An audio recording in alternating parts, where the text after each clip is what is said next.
Il y a un pays en Europe où 40% de l'économie nationale est contrôlée par une seule famille. Pas par l'État, pas par des fonds, pas par la bourse, une famille. Et pourtant, tu ne connais probablement pas leur nom.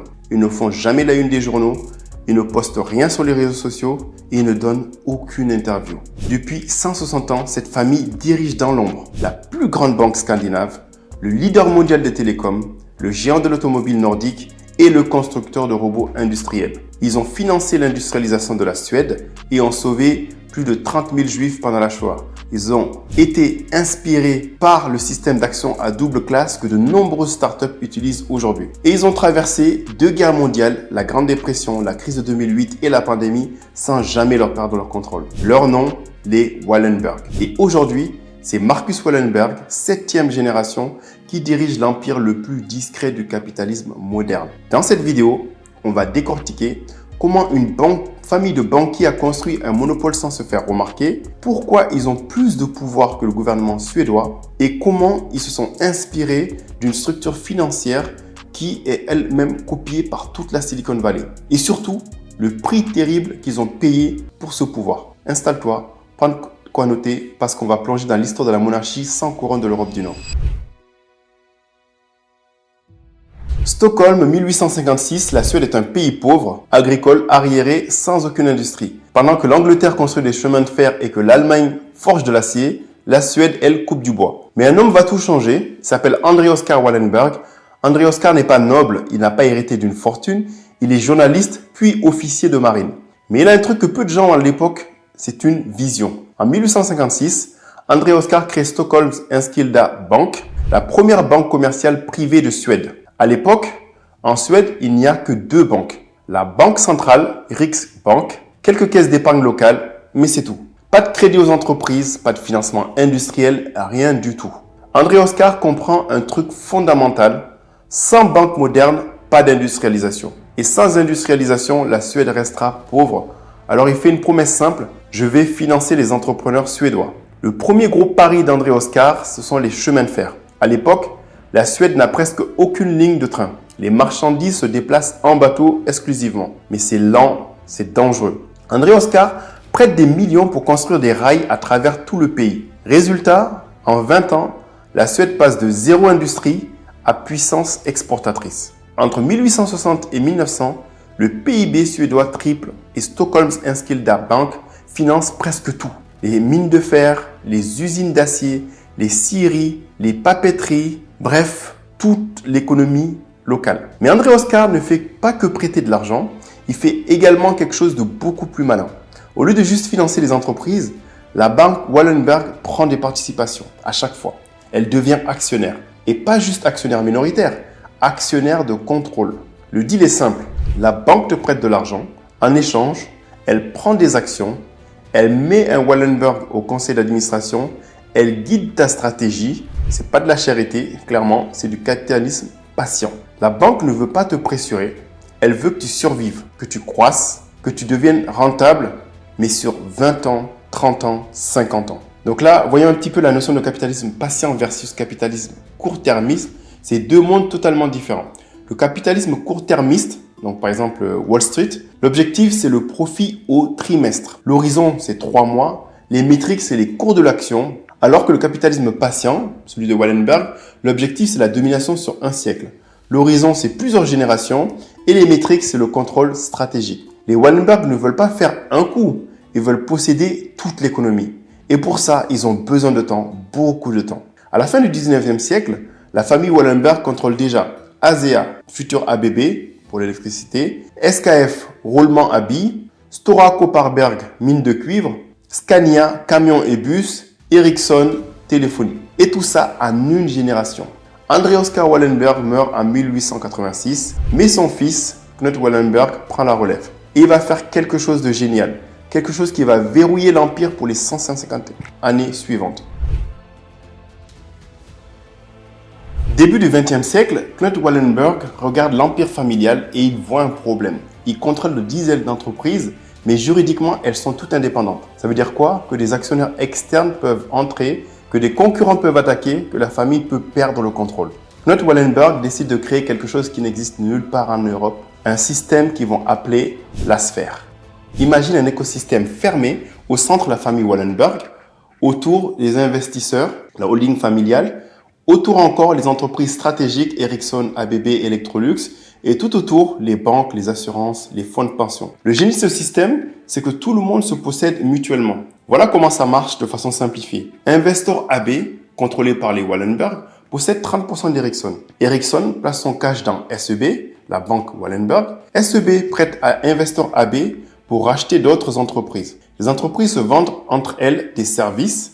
Résultat, impossible d'attaquer une entreprise Wallenberg sans attaquer tout l'écosystème. C'est comme essayer de retirer une carte d'un château de cartes sans faire tomber tout le château. Tu touches à une entreprise, c'est tout le système qui réagit. C'est ce qu'on appelle en finance les participations croisées ou cross-shareholding. Comment ça marche? L'entreprise A possède 20% d'entreprise B. L'entreprise B possède 15% d'entreprise C. L'entreprise C possède 10% d'entreprise A. Résultat, personne ne contrôle vraiment tout, mais ensemble, ils contrôlent tout. C'est exactement le modèle des keiretsu japonais, Mitsubishi, Mitsui, Sumitomo, sauf que les Wallenberg l'ont inventé avant et ils l'ont fait plus discrètement. Mais il y a un truc encore plus fou, c'est que les Wallenberg ne contrôlent pas seulement l'économie, ils contrôlent aussi l'État. Pas officiellement, bien sûr. Ils ne sont jamais ministres, ils ne sont jamais élus, rien d'officiel. Mais tu vas voir qu'ils sont présents dans toutes les sphères de l'État. Par exemple, la Banque centrale avec des anciens cadres de SEB, ministère de l'Industrie conseillé par Investor AB, la holding des Wallenberg, ministère de l'Industrie conseillé toujours par Investor AB, ministère des Finances, pareil, Stockholm School of Economics fondé par les Wallenberg, Royal Swedish Academy of Engineering Science contrôlé par les Wallenberg. En gros, tous les hauts fonctionnaires suédois sont soit passés par des entreprises Wallenberg, soit formés dans des écoles Wallenberg, soit conseillés par des gens de la sphère. C'est pas une conspiration en fait, c'est juste qu'ils sont super bien organisés. Et les Wallenberg, ils ne s'intéressent pas au luxe, pas à la mode, pas au divertissement, ils s'intéressent à l'infrastructure, aux machines, au système. Pourquoi ces secteurs? Parce que ce sont des monopoles naturels. Des industries où en fait les barrières à l'entrée sont juste énormes. La technologie prend des décennies à maîtriser. Les contrats sont longs, 10, 20, 30 ans, et les Wallenberg ne veulent pas de mode passagère. Ils veulent des secteurs où dans 50 ans, on aura encore besoin d'eux. C'est ça la force de leur pouvoir. Mais tout ce pouvoir, tout ce contrôle va avoir un prix terrible. Budapest 1944, l'Europe est en flammes, les nazis ont envahi la Hongrie. 500 000 juifs hongrois sont déportés vers Auschwitz en 3 mois. C'est dans ce chaos qu'un homme va faire quelque chose d'extraordinaire. Un homme qui s'appelle Raoul Wallenberg. Raoul Wallenberg est le cousin de Marcus et Jacob Wallenberg, les dirigeants de la sphère à l'époque.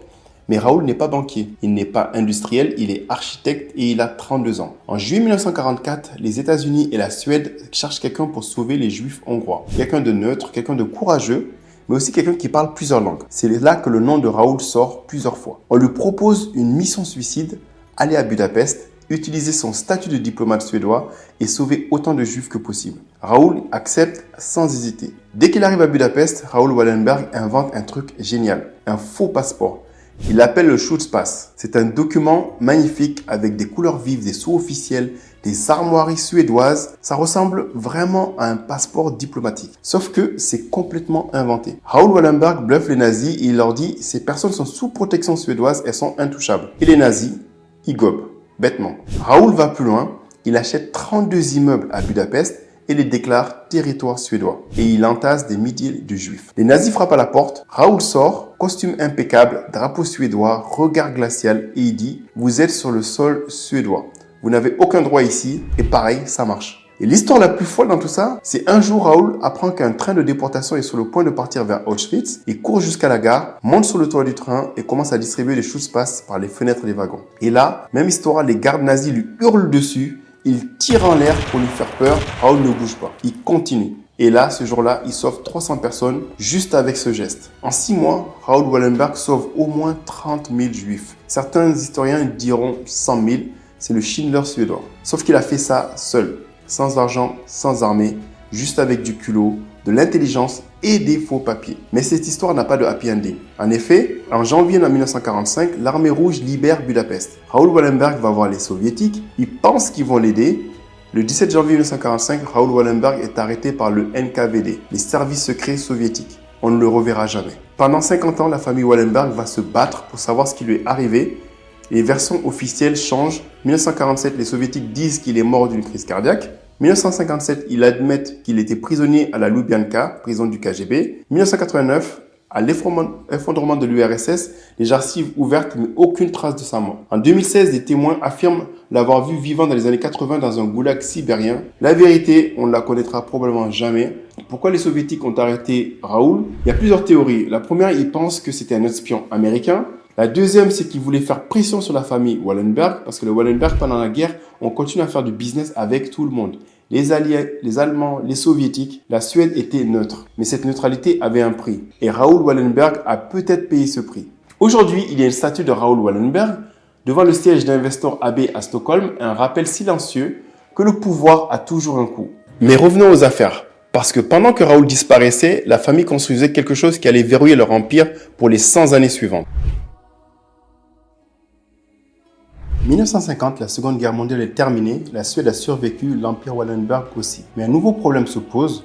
Pour grandir, les entreprises Wallenberg ont besoin de capitaux, beaucoup de capitaux. Et ça veut dire une seule chose, ouvrir le capital au public, entrer en bourse. Et les Wallenberg ont une obsession, c'est garder le contrôle. Ils ont vu ce qui se passe quand une famille perd le contrôle de son entreprise. Les actionnaires externes imposent leur vision.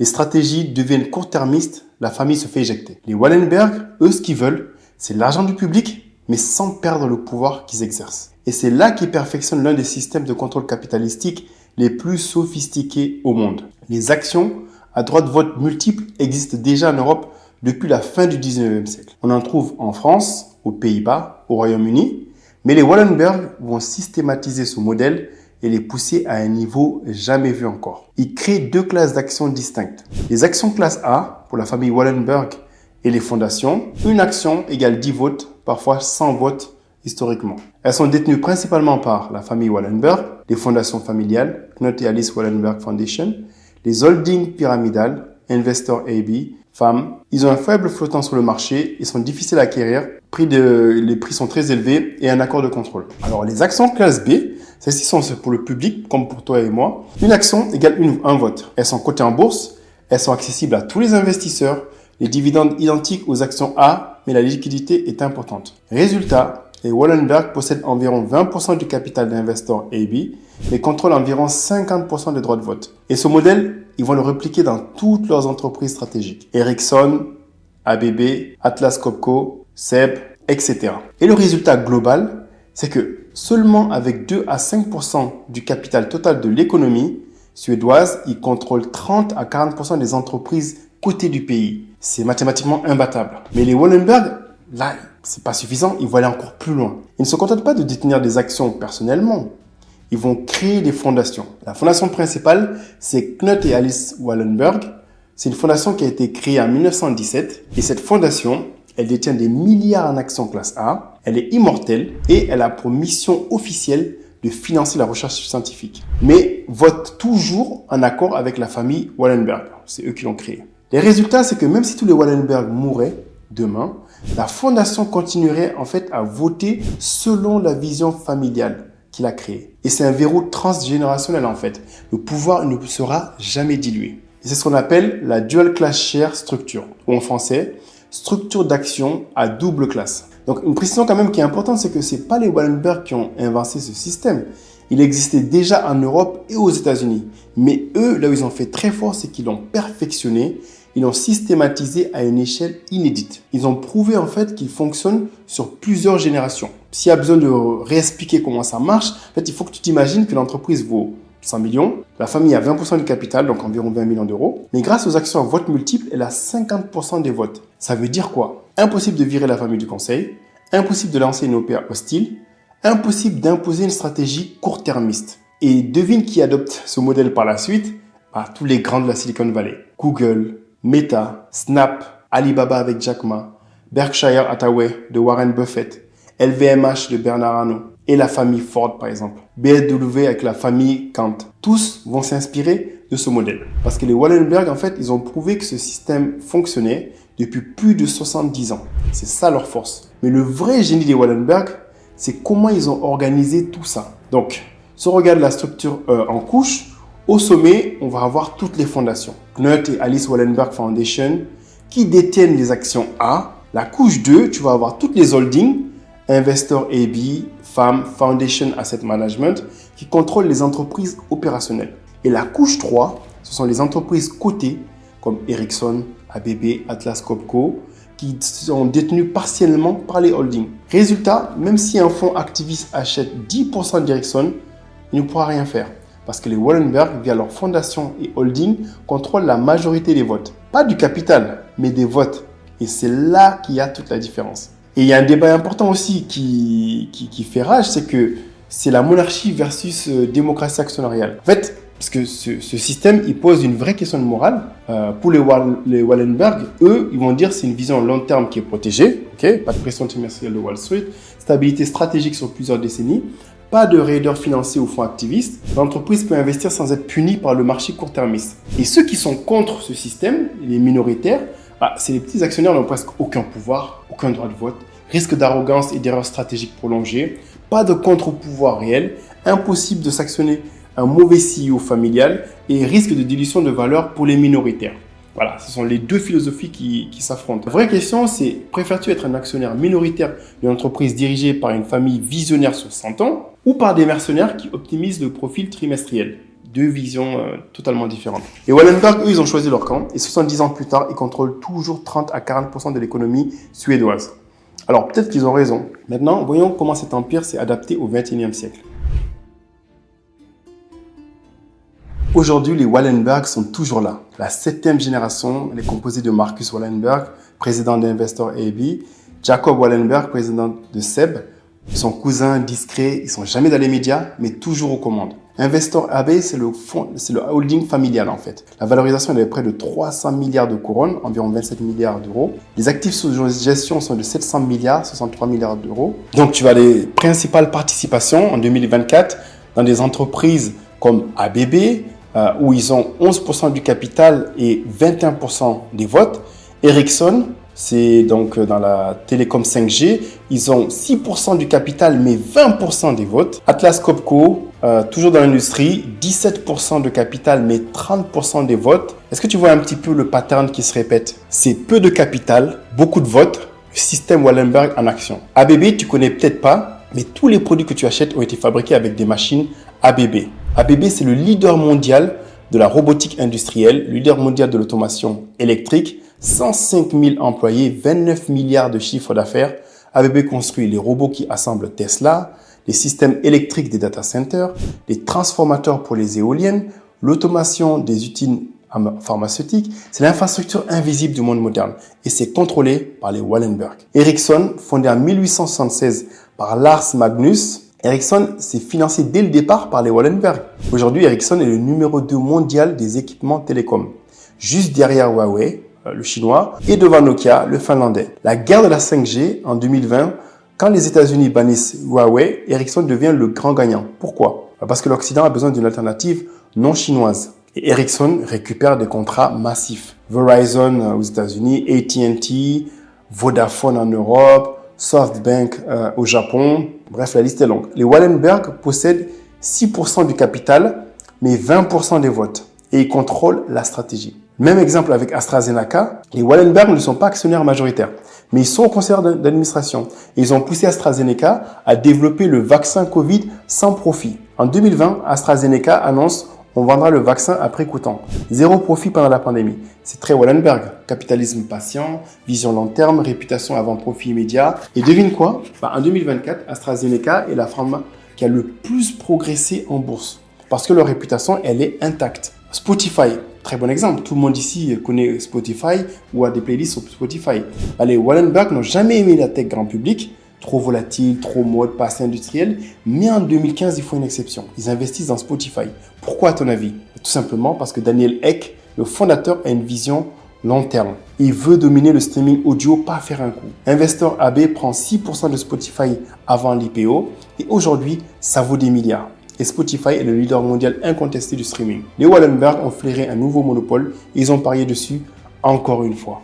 Alors, que penser des Wallenberg? Ils représentent tout ce que le capitalisme moderne déteste, un pouvoir héréditaire, une structure antidémocratique et un empire opaque.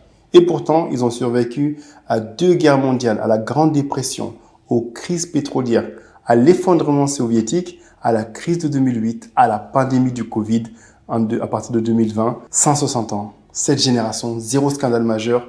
Comment ils ont fait? Ils ont 3 règles chez les Wallenberg qu'ils respectent toujours. La première, c'est qu'ils pensent en génération, pas en trimestre. Les Wallenberg ne se demandent jamais combien on gagne ce trimestre. Ils se demandent est-ce qu'on contrôlera encore ça dans 50 ans. Donc là, vraiment la vision long terme. Règle numéro 2, ils contrôlent la structure, pas forcément le capital.